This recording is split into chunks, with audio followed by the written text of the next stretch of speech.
Well, all right, and welcome back to another exciting episode of the Planet Gen X podcast. I am Sean, and that over there is Brian. Yay, Brian! Hello. So excited to have him back with us today. Yes. Maybe we'll get something this time. Yeah. Oh, man. So, I don't know if I put it. I think I did put something up in Twitter that, we had some audio difficulties last week. I had nothing from Brian's end, and I'm just like, well, okay. I guess we'll just not have a podcast this week because it was, I thought it was really good. For, content-wise, I thought it was pretty good. So we will try it again, same content, and see what happens. I don't know about you, but I haven't seen much this week other than all the big headlines, right? Yeah, I mean, this stuff's still relevant. It's not like it's old stuff because, it's all very relevant what we're talking about. And I thought it was just worth, what we said, and if hopefully we'll get somewhere close to it. But before we do that, please remember to hit that subscribe button, hit that like button. There's something about a bell too. You don't need to do the bell; just do the subscribe button. The like button, we like those. The bell's just to let you know if we have something new. If you're subscribed to us, you'll figure it out, all right? Don't need a bell. Anywho, yeah, leave us a comment or something too. If you like something we said, disagree with something we said, or just want to add to the conversation, that's all. No big whoop. Just drop us a note. Yeah. All right, well. Just like that. Yeah, just moving right along here, buddy. So, anyway, the big news last week was Nvidia dropping the bombshell that they are going to make desktop processors, consumer level processors. Yeah. And they are, in fact, ARM processors, which seem to be the new, they seem to be in vogue. I think people are finally realizing, hey, these guys smarter than us for years in the tech business have been saying that RISC processors are the wave of the future. As far back as the 80s when they were made, and we're just now, I think to phones, thankfully, that we're finally realizing that maybe we need to, and it's really with Microsoft's help mostly, that we're moving hopefully, I think this is the first step, right, from moving from x86 into a RISC ARM architecture. Probably. I mean, I don't know. There's the question I've always had of like, eventually we're going to get rid of our like computers, right? Like for the end user. I mean, like eventually, but when, right? Like, yeah, you don't know. I've been saying that for forever, and yet here I am, one on the floor right next to me. Yeah. Yeah, I don't know. I don't know when those are going to go away. They're certainly going to morph into something before, they're just a part of us. Which may happen quicker, than we think. Maybe. But anywho, yeah, I mentioned that Microsoft was the big push in all this, and that's because of Apple, and they've been gaining a little market share with their M processors, their M1, M2, now the M3. Very impressive processors. Yeah, they've done good things, especially for Apple in the way of trying to get into the gaming market. That's certainly it's still laughable how far behind they are in that, but right. But I mean, it is gaming there. Wasn't so much, for me, you, and a lot of other people we may know. The big deal with those processors is its ability to handle video and stuff like that. Which has always been their kind of niche. I still think they're a niche company. I think they always will be. It's just the iPhone that has brought them out of obscurity. Yeah, and we'll see how long that lasts, right? Yeah, I think definitely Tim Cook's running out of ideas. They could. I knew that was going to happen after Jobs passed on. But anyway, so it's eating into Microsoft's, pie, and they want to have the big control that they've always had.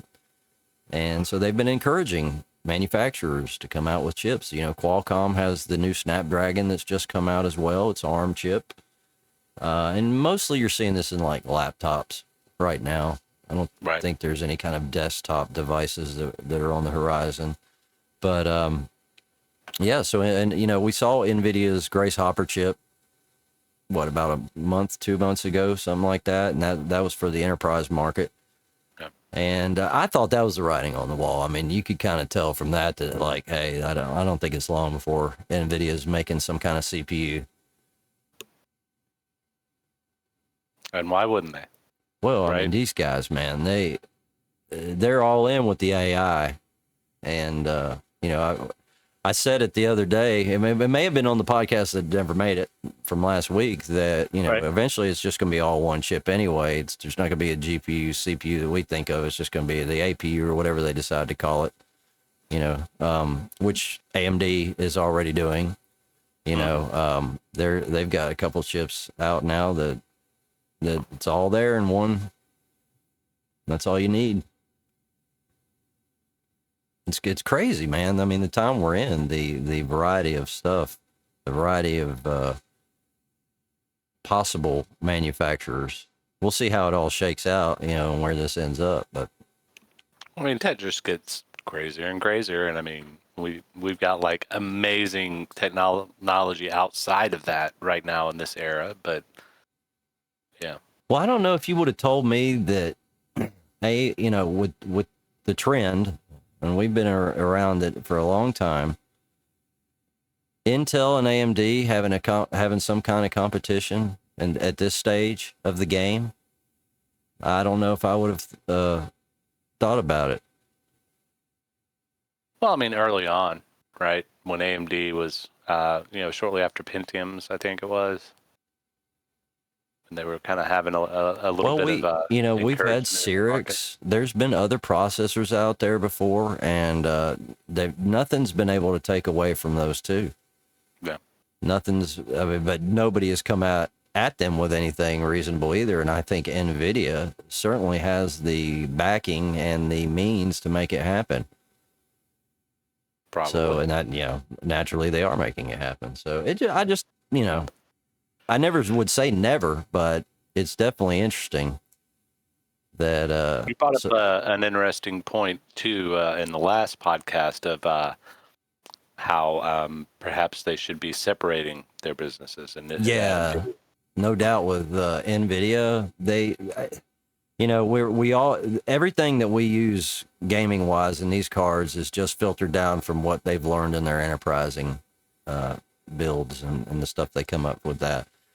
But it seems like the gaming cards, the gaming world is kind of an afterthought now. GeForce.com or whatever, that whole thing, that whole side of the business just seems like it doesn't get the attention that it used to get. It used to be the company. I mean, that's what kept everything going for them. And now it's definitely not the forefront. It's the Grace Hopper stuff, that enterprise stuff. They just can't get it made fast enough. People want it because they have AI projects that they have to get done. They have to get, they have to iterate faster than the next guy,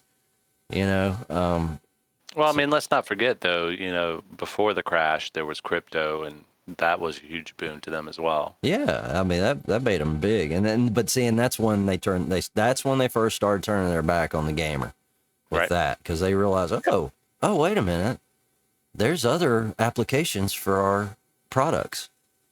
So what can we do with them? And here we are now. The crypto mining's all but gone, and yeah. But I'm sure it was like a total bean counter thing, right? It's like this whole idea of like, well, a gamer gets a card and they're going to play a game on it here and there. They may have run through a complete game in a single sitting, but they're not going to be using it 24/7. Whereas the miners, they're going to blow the crap out of it. I'm sure that it's definitely been crunched. The numbers have been crunched down to the millionth decimal point. Mm-hmm. However, but yeah, anyway, it's pretty cool that they're coming out with this. I think that we're going to see, maybe, like I said, Qualcomm's already got something. There might be more than just them, going after Intel. That's what it seems like, trying to topple the king. Yeah. Yeah. I like competition. It's good for the consumer, generally. Generally. Yep. It starts out good anyway, right? Yeah, it always starts my out. issue with that statement has always been like, I look back a lot, and a lot of times it starts off good, right? But that competition just breeds this us or them attitude in the company, right? Yeah. So you've got to try and make it like your market. And that happens a lot more often than we'd like to admit.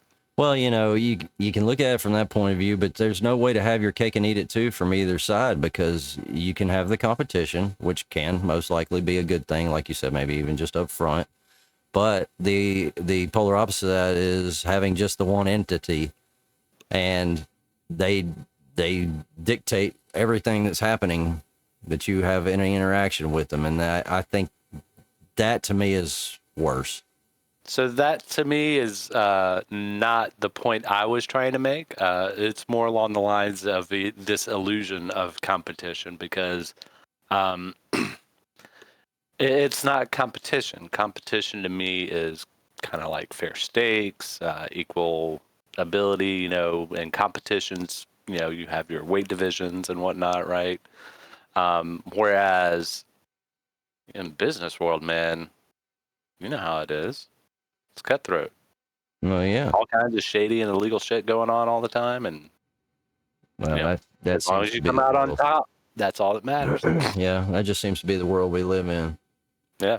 Well, that's what I'm saying. Is like it's this co-opting of words, but we'll throw that aside because we do have more to talk about, especially in that tech sector, not that specific one. But yeah, because I came across this video for Microsoft's Project Silica, which I just thought was the coolest thing.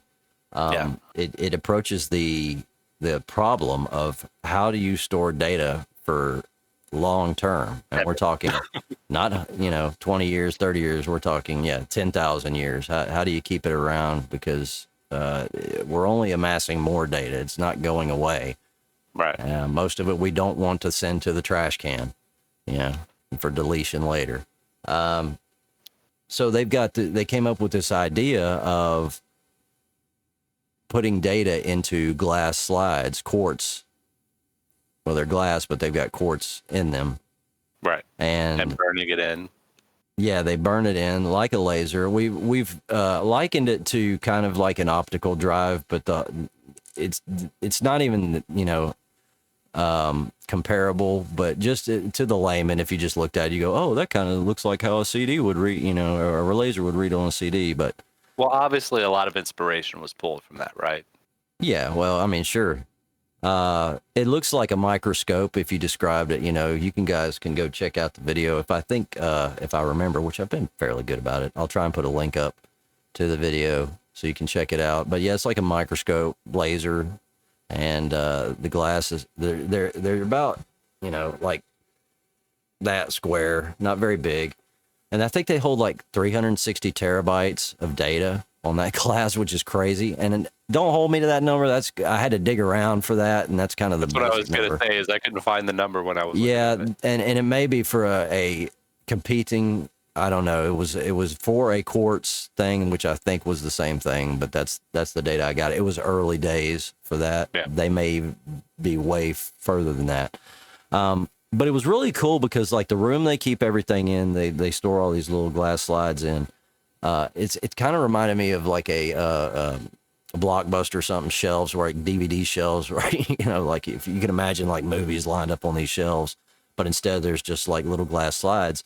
And on the fronts of these shelves, there are tracks at each level. So, you have a shelf level, and then there's the slides, and then the level above it slides, level below it slides. There's probably maybe 10 shelves per book, maybe less. yeah.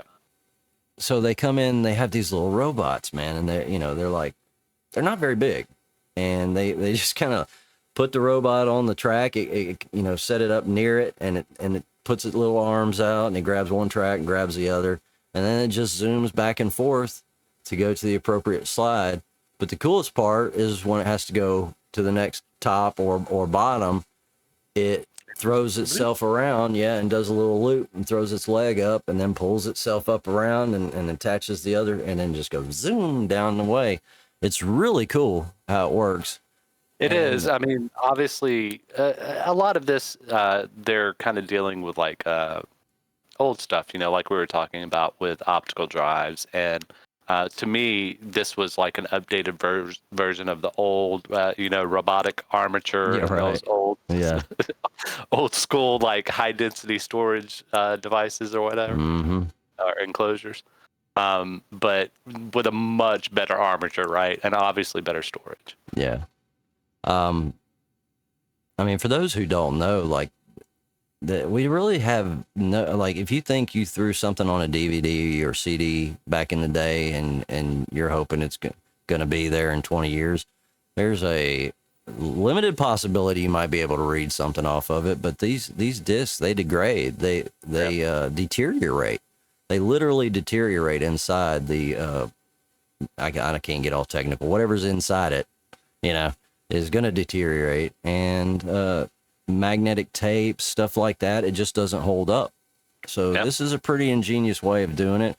And I suppose, worst case, this stuff can also be broken. That's the only negative I see to the glass slides, but But I mean, again, we're dealing with glass, in my opinion, one of the best materials to work with, because it's so simple. It's something we thoroughly understand as human beings. Yeah. And it's safe at various temperatures and all this other stuff. So it would be cool if they could come up with some kind of after the data's written to it, some kind of coating that makes it harder, like some kind of clear plastic coating. Maybe in the future they'll think of some. It just scares me because these are intended, right? Yeah. How many movies have you seen, like The Time Machine, for example, where he goes into the future and everything's destroyed. He's inside this library, and it's got this AI thing talking to him and whatever. But imagine if its database was backed up on all these glass slides. You figure it's likely going to be busted up pretty good. Yeah. Into little pieces of sand. You probably can't even tell it was glass at any point. So that kind of scares me a little bit. Will it survive that kind of thing? I've got a question for you to kind of stray away here. I'm thinking about like past series or movies or whatever where there was basically a data MacGuffin, right? Yeah. Some piece of disk, cube, whatever. I'm struggling to think of anyone where it was actually destroyed, possibly damaged. That's kind of common, but usually it's just a matter of getting it, hiding it, etc. Well, we had one recently. In Ahsoka, that sphere thing. Old boy just sliced it. Well, I forget. Did he rip it apart? He used the force or something. That thing came apart. Yeah. Yeah. That's a good example. Well, that's what I'm saying is you don't see that often. Usually it's a shell game type thing that they try and do with it. But it's an interesting thought I had. Yeah. So that's actually something we didn't talk about when we did this last time. Is the possible survivability of, dare I say, I think everybody got what I was getting at, like surviving some kind of horrific apocalyptic event or something like that. Right. And it like doesn't even have to be glassware, basically. Yeah, I mean, but it doesn't have to be that even. It could be an earthquake, depending on where you store it, a tornado even. Hurricane, I don't know. It does bear thinking about that. Maybe if there's a way you can get it onto something similar, like whatever the medium that's inside the glass that they're burning too, if you can put it in some kind of resin instead, maybe that bears a. But yeah, because I think about like old Star Trek, and those data tape. They look like blocks of I don't know, candy bars or something. They were just blocks of plastic, just hunks of plastic. Specifically what I was thinking of when I was asking that question earlier. Yeah, I mean, these hunks of plastic, right? Just imagine instead of hunks of plastic, they're translucent and they've got the data that can be read when you slide them in by the device. that seems to be a logical transition for these because they're going to need to be, I don't know, that you saw how thin the glass was too. And after these people watch the video, they'll see too, it doesn't look like, I doubt it's tempered, and it looks very thin. And if you know anything about glass, it wouldn't take much to just clink, it's cracked. So, interesting to find out. I'm sure we'll see more about it, but I'm glad they've tackled the problem and they do have a solution anyway. Glass is also cheap, so. Yes. Yeah. You can make many. Listen, as long as they're making redundant backups, I'm game, man. Like, glass is cool. That's fine. Let's just have it off site where you're doing like multiple backups in multiple locations and they're in bomb shelters. Yes. I'm glad we agree on this. All right. So, check those videos out when I post the link. Anywho. Cool stuff. I'm just going to jump out real quick, and so we're going to stay in the tech area, but we're going to jump and shift back over into the gaming side. We mentioned gaming earlier because we were talking about Nvidia, but last week a lot of new games came out. Specifically, one of them was Alan Wake 2, which we talked about as the first game since Cyberpunk when it did its technology updates to do full path tracing, which by Nvidia's definition is true full ray tracing. Apparently, we've all been getting half duplex ray tracing. Right. So with Alan Wake 2 is the newest game to get it. I have it, but I haven't yet got a chance to check it out. I wish I had before we got on. But the other ones I'm going to talk about, I have had a chance to install and try and take a look at. So I have an idea of their performance based on my card, which leads me to what we'll follow up with in maybe we'll call it a rant, maybe we'll just call it a suggestion or conversation. I don't know. So Alan Wake 2, I don't know, how bad it is as far as, is it going to kill my GPU when I try and play it at any kind of decent level? Like for Cyberpunk, I have everything altered out.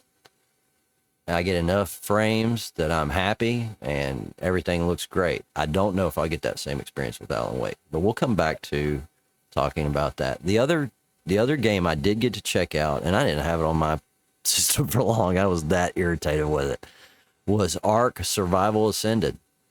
Yeah, I see you got a note at the end there. Crap. First of all, bro, this game has I think it's this game. I might be thinking of RoboCop. I don't know.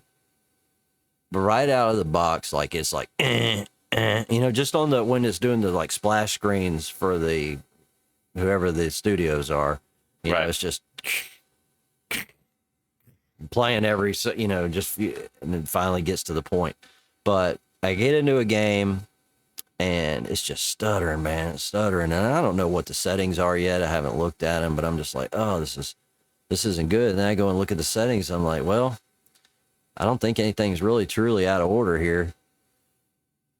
This, I didn't mention at the beginning, is an Unreal 5 game. Right.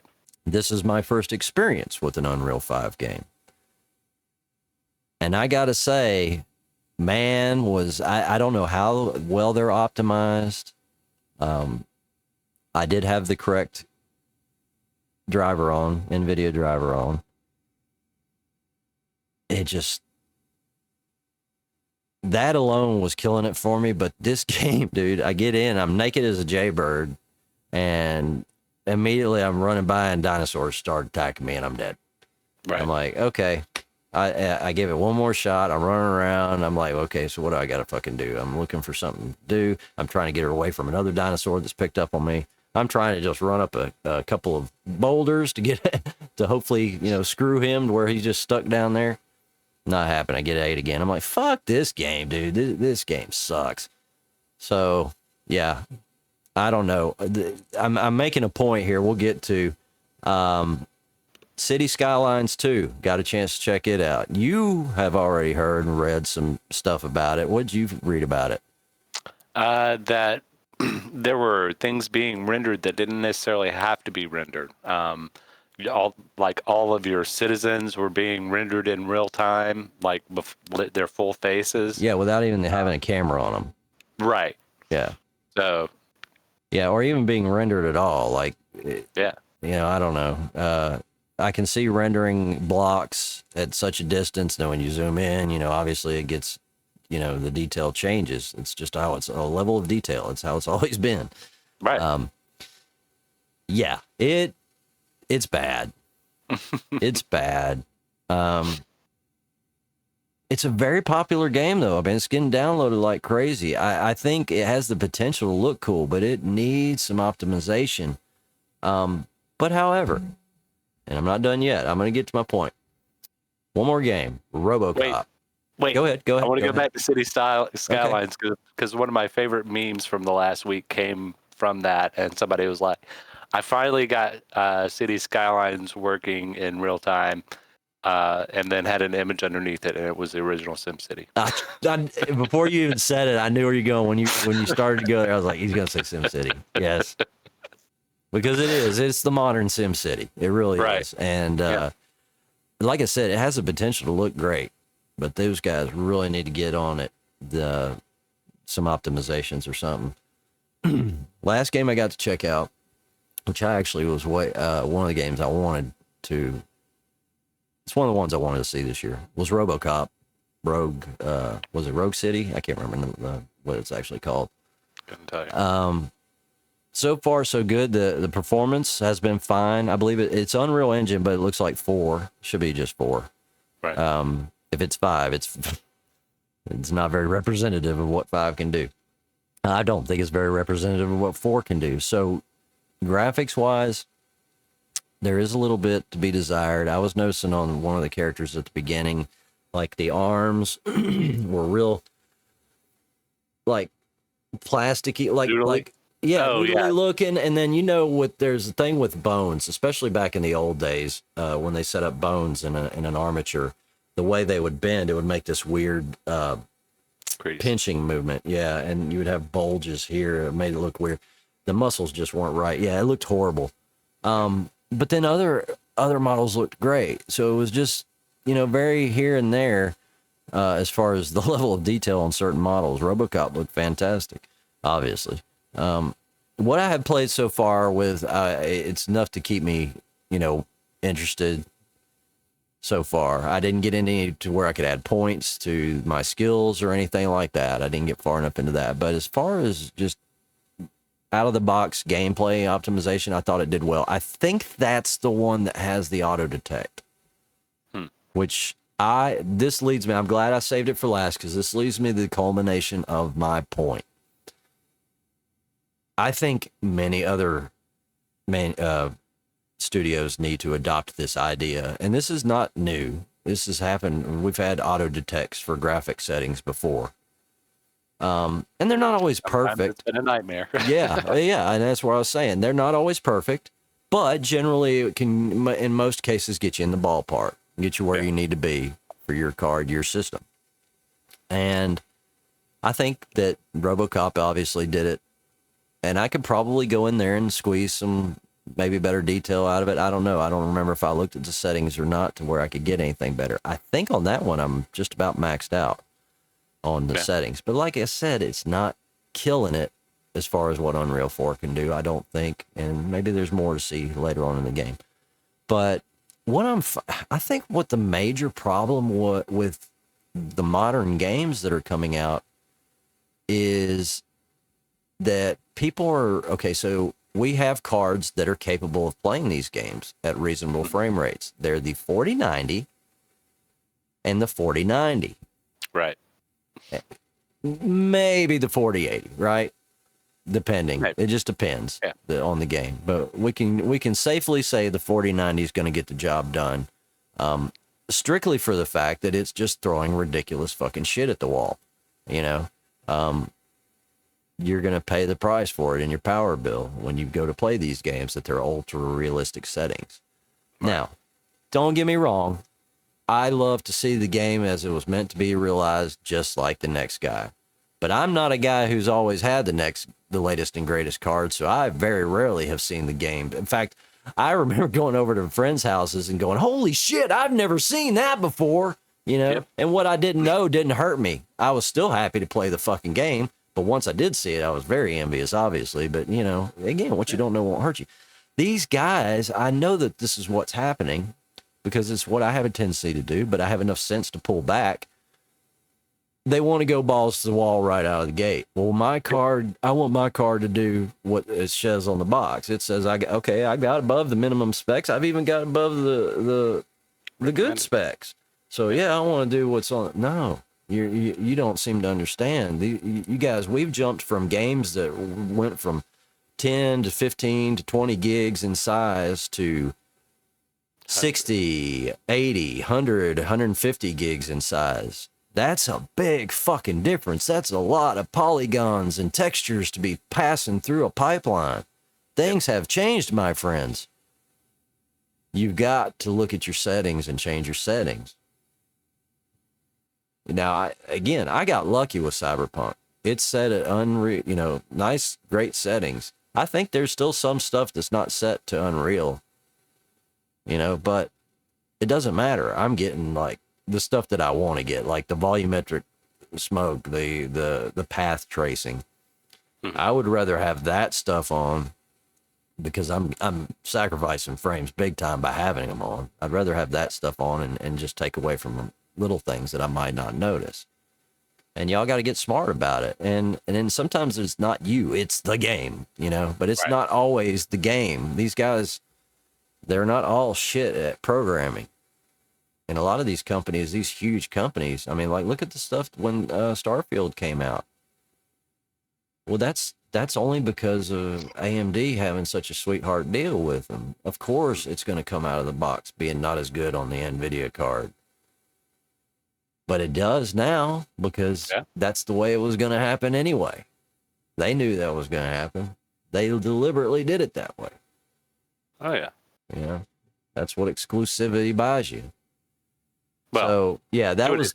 I mean, there is the other side of exclusivity. I think this wasn't in any of our notes or anything, but I think, God, I can't remember what it was.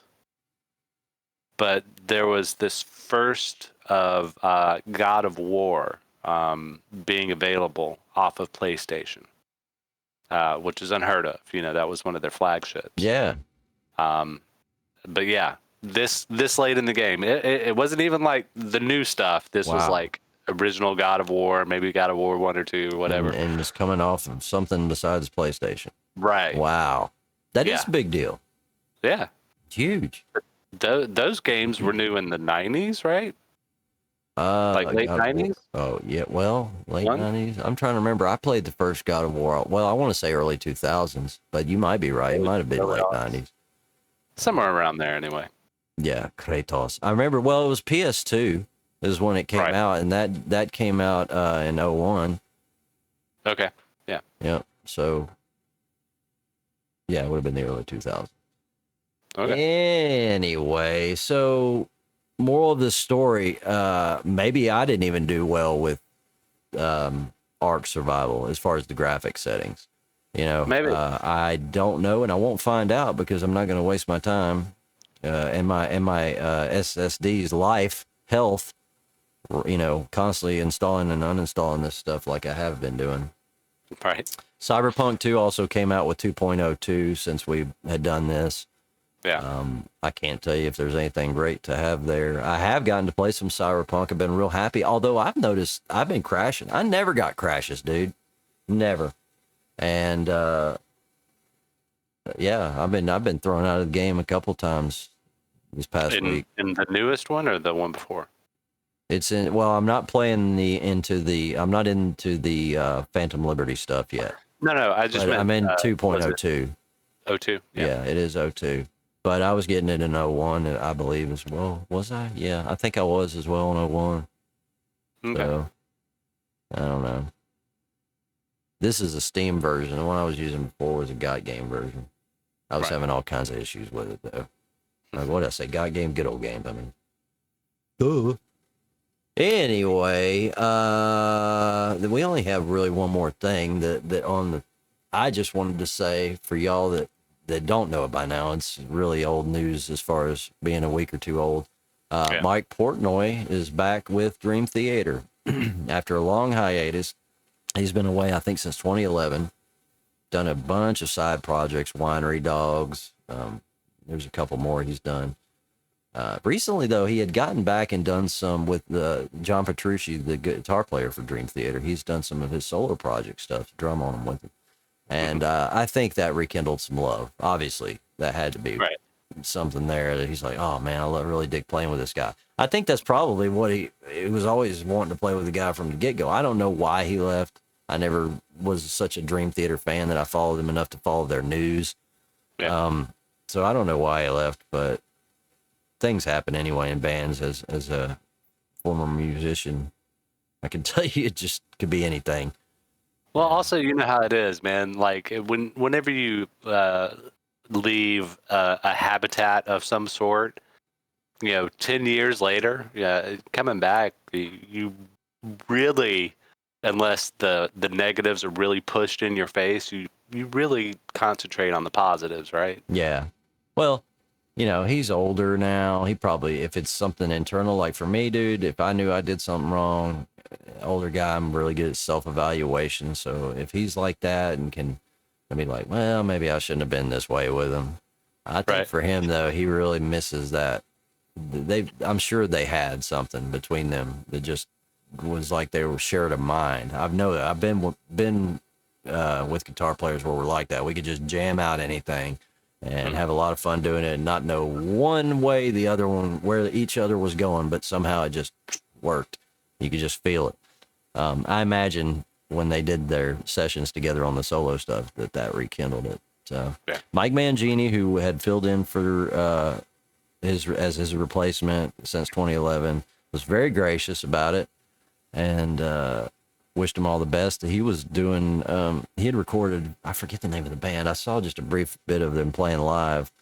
He recorded with some metal band, and so he was doing some live stuff with them. So he hasn't quit. I mean, like, he's gone from one gig to the next without so much as a chance to even sit down and drink a cup of coffee or something. I don't know. Seemed like he moved right into something else. But the guy him.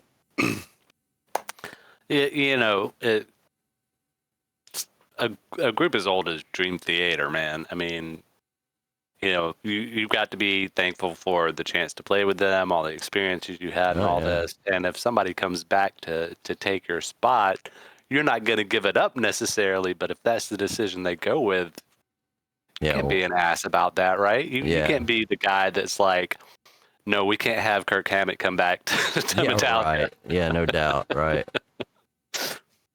Yeah, and that's interesting because you could have the case of, could Jason come back? They played with Jason that Big Four thing or whatever briefly, that live deal they did. Could they be like, let's fuck Robert over and bring Jason back? I don't think that would happen with Metallica, but it could happen with any band. I mean, it just you see it happen with Dream Theater, it can happen with anybody. For the fans, it's a great thing because now you got your original lineup again. They've won a Grammy in the last few years, so they're poised to do well. I was surprised when I heard they won a Grammy. I thought that's great, man, because that's just not something you hear about very often in the metal world.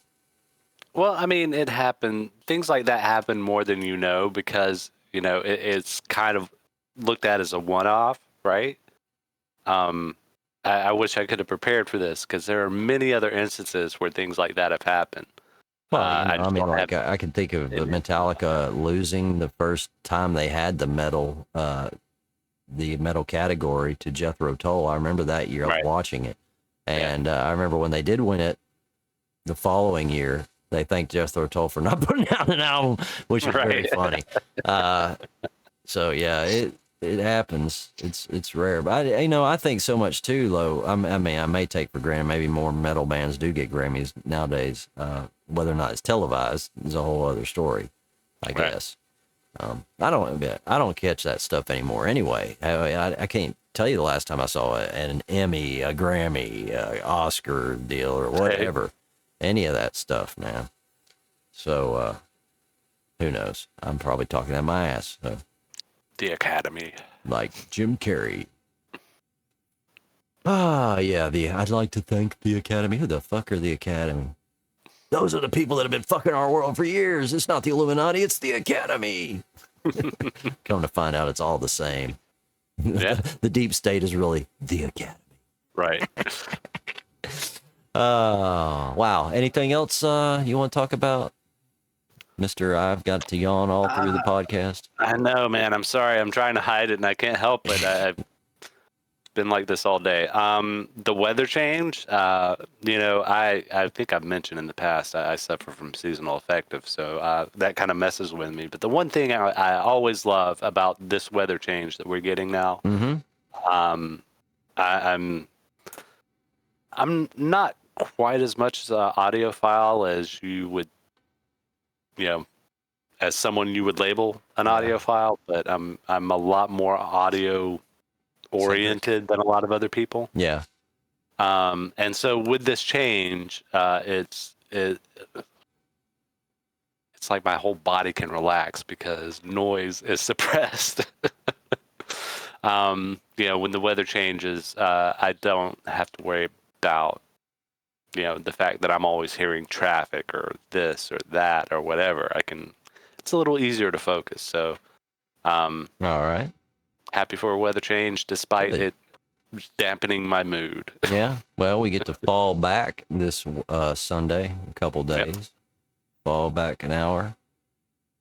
Yeah, I hope that eventually they get rid of it. We keep hearing they're getting rid of it. I thought 2 years ago I heard that we were going to be done with it by now, and then that turned out to be bullshit. Yeah, and I mean, thank the internet for that news. The scientists have all said, right? I say the scientist. Yeah. The science. Anybody that says they're supposedly knows what they're talking about says. Yeah, that you shouldn't do daylight savings. It's bad for your brain and your heart and everything else. It's unnecessary at this point. The reasons we did it are long since past. Long since past. And I've talked to my European friends. I wasn't aware of how many over there in Europe do it. Right. I thought it was kind of an American thing, but no, man. That Germany does it. All of UK and Britain. I mean, UK and Ireland. UK and Britain. UK and Ireland. Anglophile card status revoked. 9. I'm trying to think. Anything else? That's all I got, man. All right. Well, yeah, there it is. We'll just put a cork in it and say it's done. And I think we got audio this time, so maybe we'll actually get this content out that we wanted to get out last week. So thank you guys so much for watching and listening. As always, please be excellent to each other. And we'll see you on the flip side, guys. Thank you so much. Peace out.